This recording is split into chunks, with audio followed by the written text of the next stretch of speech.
Welcome to the Radio Academy podcast. I'm Sam Bailey, here to introduce this week's episode, which looks at the hit sporting documentary series which won Best Sports Show at this year's ARIAS.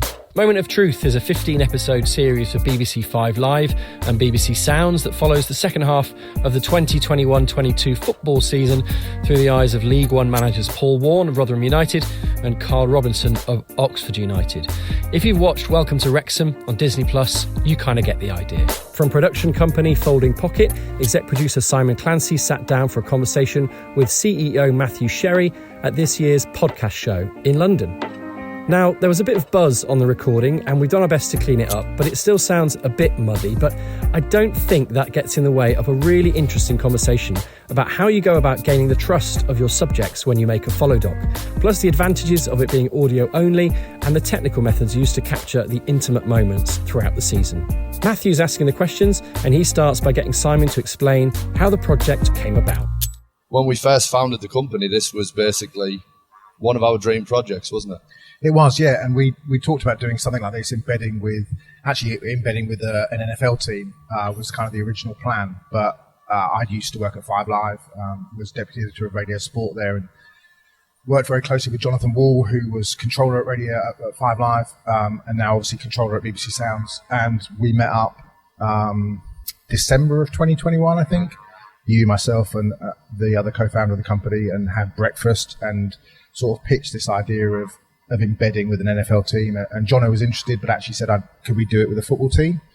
And so over kind of breakfast in Altrincham, we had this sort of long discussion where he fleshed out what it would be. And that's really where the seed of it kind of came from. And it grew into the series that it was.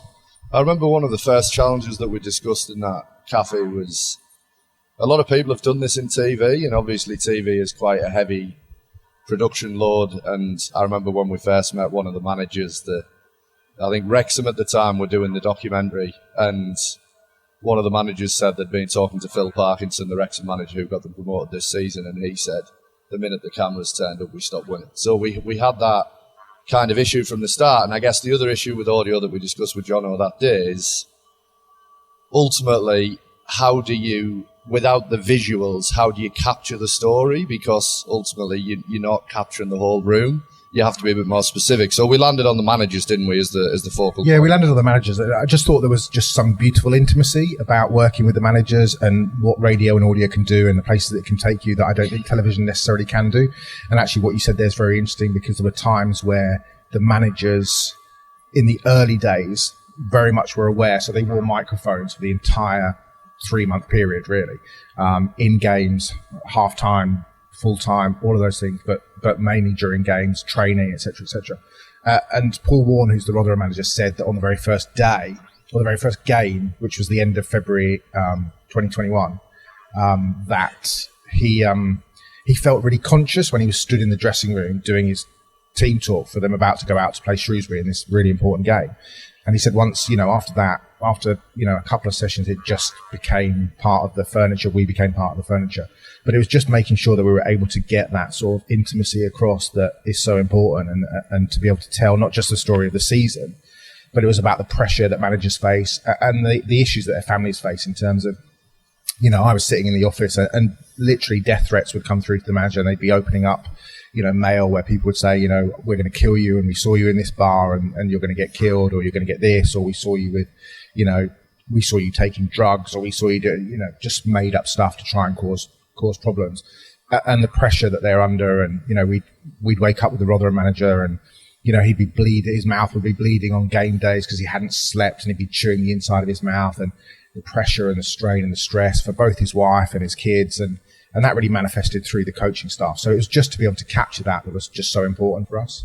With the once we decided on that, managers, the next stage of the process, as I remember, it was actually selecting who the managers would be, wasn't it? Because ultimately we had this kind of confluence of factors that came together where we needed clubs who would let us in, but also in the end we needed managers with that kind of both cult of personality, I guess, and openness. Do you want to just talk about how we went about selecting the two that we landed on? Yeah, so we both had Paul Warne, who's the Rotherham manager, and Karl Robinson, the Oxford manager, as kind of the two that we really wanted, but knew obviously it wasn't going to be particularly easy to do so. And so we engaged a kind of a Mark Clement, who I knew from the BBC, who obviously knows lower league football, the Football League really well. And Mark sort of worked as an intermediary, talking to the two managers to see whether or not he could get them on side. And once he kind of got over the initial hump of kind of, do we really want to do this? You and I obviously sat on a Zoom call before Christmas for about an hour and a half with both of them. So Christmas 2021, and sort of allayed any fears that they had, and then went down to talk to them individually for a couple of hours at their clubs and kind of got it over the line. And I think they just understood that, it was literally going to be myself and Liam, who's the sound engineer, and that was all it was going to be. There would be no more kind of intrusion other than that. Yes, we'd sit in the dressing room. Yes, we'd sit on the bench, but we would essentially just blend into the background, which is ultimately, I think, what we were able to do. Now, I've said there, it's your destiny, innit? It's a big day for that dressing room, but it's yours, innit? It's yours. Don't let anyone else out of this dressing room take it off you. With the end of a hard-fought season approaching, manager Paul Warne attempts to rally the troops for one final push. And don't forget the people you're playing for. So you're playing for yourselves, your own families. But in my opinion, you're playing for Will Griggs, the Shane Fergusons, everyone who's put their body on the line who can't play today. Everybody's in here with spirit with you. The whole town are behind you. So just be your best version of yourself, right? And it's your moment of truth. It's yours. Are you good enough to step over the line, win a game of football, come off promoted? Are you? Because that's your challenge. Your moment of truth. Not theirs over there, yours. Get a grip of each other. Get out there, perform, enjoy. Come off as champions. Now, come on. What was it for you that made them such good subjects? They were both so open, first of all, which I thought was hugely important. They both weren't scared to talk about their feelings. And actually what was really interesting was that, and I think you had to build up a level of trust. I don't think they'd have told us the stuff that they did if they hadn't have trusted us.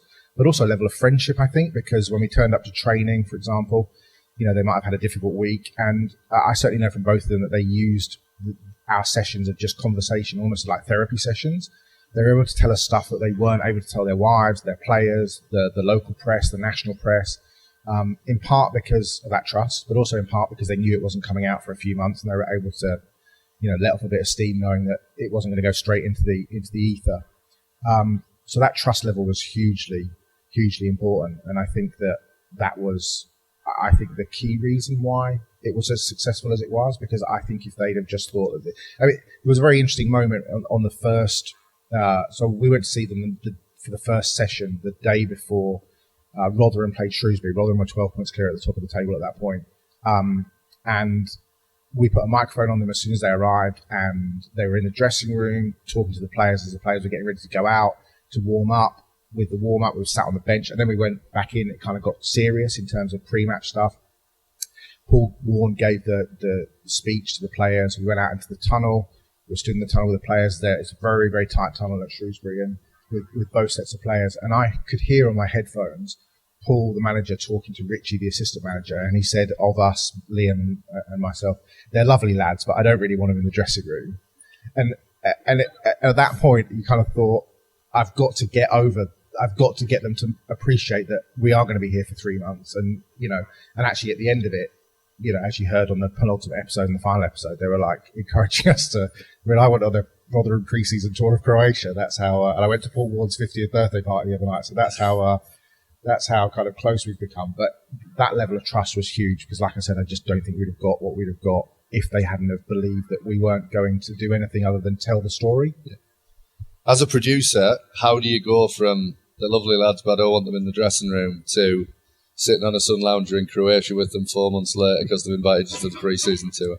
A lot of hard work, a lot of just relationship building, a lot of WhatsApps, phone calls, and trying not to get. They've got a job to do, and that's to get their team promoted, and they've got huge responsibilities of, £1 million footballers and 12, 15,000 people turning up to their games every week, and the pressure. They don't need an added burden of some producer turning up twice a week and at games and stuff. Going, can I just ask you this? So it was knowing when to ask questions. It was knowing when to talk, but also just allowing them to say what they wanted to say and being that kind of sounding board, like I talked about earlier on. I think it was really important that they were just able to allay and just lay bare their feelings. They're both very emotional. There was a couple of times where both of them ended up crying at training sessions because they were talking about stuff how the pressure was getting to them. And I just think actually for them, and I'm not just saying this because I'm saying this because they fed back to us. I think they found it really important. I mean, Rotherham were 12 points clear, as I said, and the curse of a production team turning up. They then won.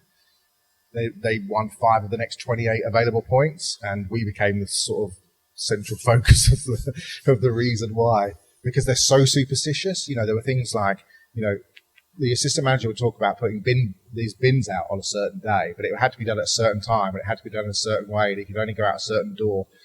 Paul Warne talked about his pre-match poo a lot. Yeah, exactly. Richie Barker's wife bought him a coat for Christmas, but because they hadn't lost a game since it was bought, he couldn't wear the new coat until they lost a game. So it's things like that. So all of a sudden, us turning up and being thrown into the middle of the thing was kind of, I think, difficult for them. But yeah, I think that's ultimately, and the very first day we went, winning over the players was quite difficult as well. Because I think the managers understood what was going on, but the players, it was just a sort of look, here are these two guys, you're going to see them around a lot. And it took them much longer to kind of trust us and understand what we were doing. I think at the end, obviously it was great, and but I think there were times where it was difficult to get stuff out of the players because they weren't really sure what they were getting out of it and whether or not they were giving away secrets or those sorts of things. So I think that was one of the biggest challenges, was getting the players to trust us. As a company, we massively pride ourselves on trying to be the best that there is outside of audio, don't we, in terms of all the video production that we do around all of our shows and that. But actually, for this project, the medium of audio was the thing that made it special, wasn't it? Because I remember you telling me the story about Richard Wood, the captain of Rotherham, came up to you in the pre-season trip, was like, "Hi, Si, who are you?" kind of thing, which kind of shows how he's featured on the series, but how the medium of audio allowed us to really embed and capture an authentic experience in a way that certainly some of the kind of All or Nothing series maybe don't. It was only going to work if they bought in 100%. And I know I keep saying that, but it's true. And there were times where that intimacy was so important that a camera would and I'm saying this as a radio lover, but I think it's true that fundamentally we would not have got the same result in a TV series as we got in an audio series. In part because, like I said, it was just two of us. It was just a tiny microphone. There was no cameras, no boot, none of that. That I suppose the people making the Wrexham series and the All or Nothings have had to go through. And I think it's that just what put the managers at ease, and they were able to go into dressing rooms at half time and really lay into players without the burden of thinking, there's a camera in my face and there's a boom operator and 3 producers and all those sorts of things. It was just 2 guys sat in the corner, and we just became part of the furniture. We were on the team bus, we were at training all the time. We were just part of the team, and actually it was great that the managers ingratiated us into that, and made us part of the team, because I think if they hadn't have done, I think we'd have been viewed as outsiders by 90% of the people that were so important to the success of the series. And a key part of it for us as well, wasn't it? We talked about what level do you do this at? Because we've all, you're a journalist by trade, I'm a journalist by trade.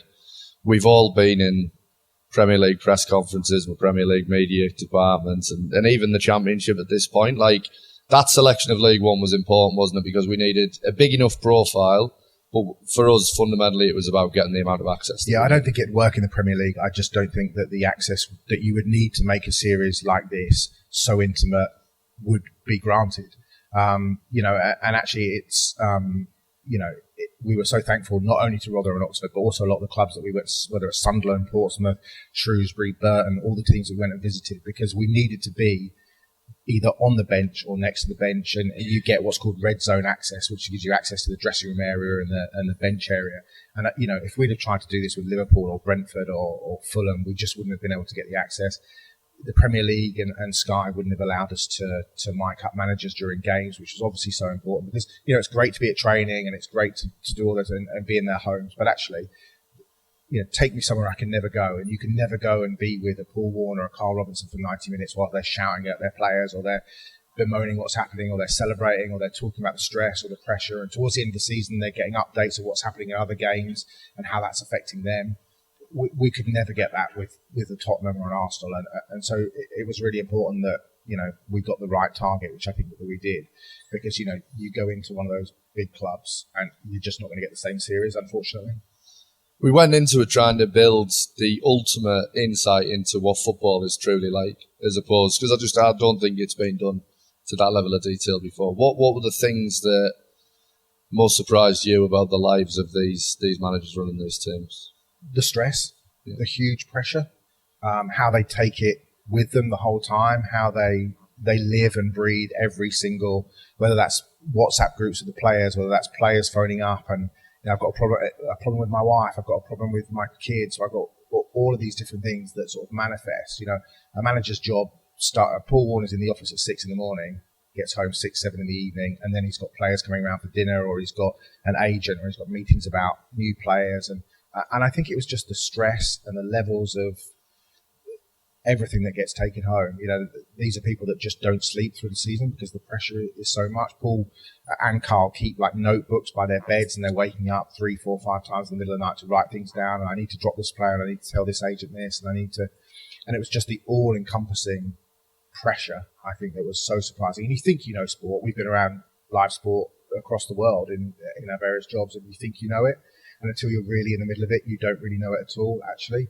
And so I think it was really surprising to see some of the things that you probably thought you took for granted, and actually, you don't, because there's so much going on, so many wheels spinning, so many things happening that you could never countenance or contemplate.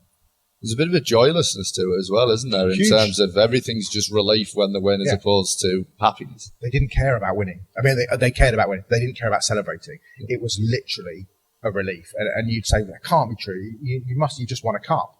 Rotherham won the Papa John's to the FA Trophy at Wembley. And afterwards, Paul walked around the pitch with his players, didn't touch the trophy, didn't have any opportunity to do it. I think he had 14 separate interviews. Didn't see any of the celebrations in the dressing room, and then came to see us. We kind of left him be because he was doing so many interviews. Then came to see us sort of outside the mix zone, and we were just talking to him, and he was just like, I haven't enjoyed any of this. Oh, thank God. It's another day I haven't let the whole town down. It's another day that people are proud to be a Rotherham fan. It's another day that, Michael Ickwey's made a brilliant memory scoring in front of his 3-year-old son. I'm being sincere. Well done, buddy. Yeah. The whole day, the whole build-up, the media and everything, and you're thinking, we've got this league we're trying to get as well. And I drop the players, and I'm emotional about dropping the players. I have to go back to my own room. I don't eat food with the staff. I'm a bit emotional. I have a coffee on my own. I phone my mum up to cheer me up. I haven't eaten. We do the game, I'm exhausted. I'm cold on the side of the pitch. The final whistle goes, you're buzzing.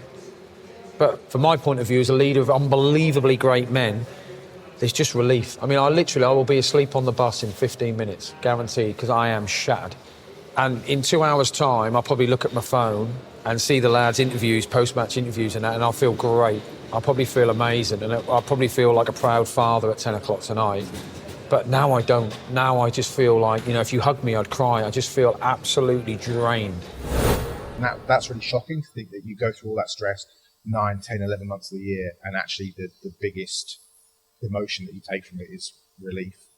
I think the other element as well is, you watch TV documentaries and you can spot a mile away things that have absolutely been set up.